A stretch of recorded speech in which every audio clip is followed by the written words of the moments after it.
Yes. Rajasekhar Reddy గారితో మీకు అత్యంత సన్నిహిత సంబంధాలున్నాయి.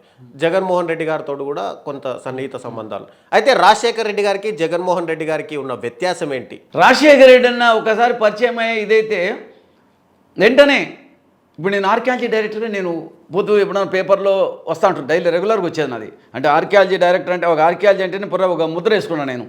వస్తాను అంటే హానెస్ట్గా చేయడము, డెవలప్ చేయడం, ఎక్స్ప్లోరేషన్స్, ఎక్స్ప్లోరేషన్ చేయడం అంతా.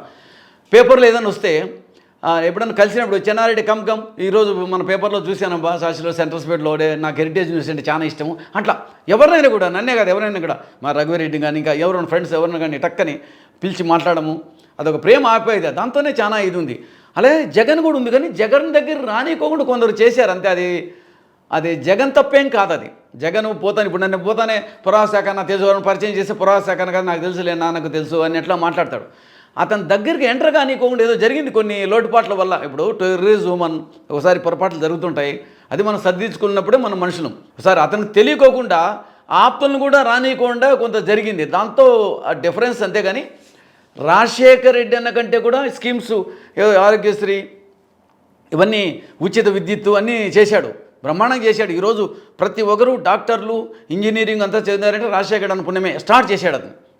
ఈవెన్ కరెంట్ ఇస్తామంటే కూడా కరెంటు బట్టలు ఆరేసే కానీ కూడా కామెంట్ చేసిన వాళ్ళు అప్పుడంతా కూడా. సో అలాంటిది విపరీతమైన సక్సెస్ అయిపోయింది. అట్లా జగను అంతకంటే ఎక్కువ చేయడం జరిగింది వాస్తవానికి. టు బి ఫ్రాంక్ చెప్పాలంటే ఎంతమంది అంటే గవర్నమెంట్ అంతా కూడా అధికారాన్ని అంతా కూడా డీసెంట్రలైజ్ చేశాడు, వికేంద్రీకరణ చేశారు. అంటే డైరెక్ట్గా మధ్యవర్తిత్వం లేకోకుండా, ఎమ్మెల్యే కూడా సంబంధం లేకుండా డైరెక్ట్గా పేదలకు కానీ ప్రజలకు అందేటట్లుగా కొన్ని చాలా స్కీమ్స్ పెట్టారు. నవరత్నాలని, ఆ స్కీమ్స్ అన్నీ మామూలు స్కీమ్స్ కాదు. అలాగే సెక్రటరియట్ ఉద్యోగాలు, 4 లక్షల ఉద్యోగాలు, వాలంటీర్స్ అంతా కూడా, అడ్మినిస్ట్రేషన్ అంతా కూడా పేదలు అంటే ప్రజల దగ్గర తీసుకొని పోయినారు. ఎంతో అంటే ఆ సెక్రటరియట్లు ఫస్ట్ అందరూ కూడా ఎగుతారు. మేము కూడా ఏం జరుగుతాయి ఇన్ని పెడుతున్నారు ఒకేసారి అనుకున్నా. కానీ ఇప్పుడైనా డెత్ సర్టిఫికేట్ కానీ డబ్బు ఇచ్చి ఏదో ఇచ్చేసిన పరిస్థితి 10 దినాలు 20 దినాలు డబ్బు ఇస్తే కానీ మున్సిపాలిటీలో అయ్యేది కాదు. ఇప్పుడు 24 అవర్స్ లేదంటే 72 అవర్స్ 48 అవర్స్ అని కొన్ని దీన్ని పెట్టారు. కొన్ని సుమారు 400 పైన ఉన్నాయి సెక్రటరియట్లో, గ్రామ సచివాలయంలో మన ఇవన్నీ సేవలంతా. సో అట్లా ఎన్నో మార్పులు చేయడం జరిగింది.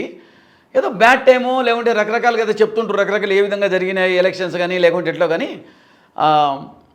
నన్ను అడిగితే రాజశేఖర్ కంటే జగన్ ఇంకా ఎక్కువ. అంటే అప్పటికి ఆ టెక్నాలజీ, ఆ పీరియడ్లో, ఆ సమయానికి రాజశేఖర్ చాలా గొప్ప. జగన్ చేసిన దీంట్లో నాకు తెలిసినంతకు ప్రపంచంలోనే కాదు, అంటే ఏమన్నా ముఖస్థుతి అనుకోద్దండి, లేదంటే ఎగ్జాజరేషన్ ఏదో చెప్తున్నాను అనుకోద్దండి, మన భారతదేశంలో ఏ సీఎం ఇంతవరకు చేయలే నాకు తెలిసినంతవరకు.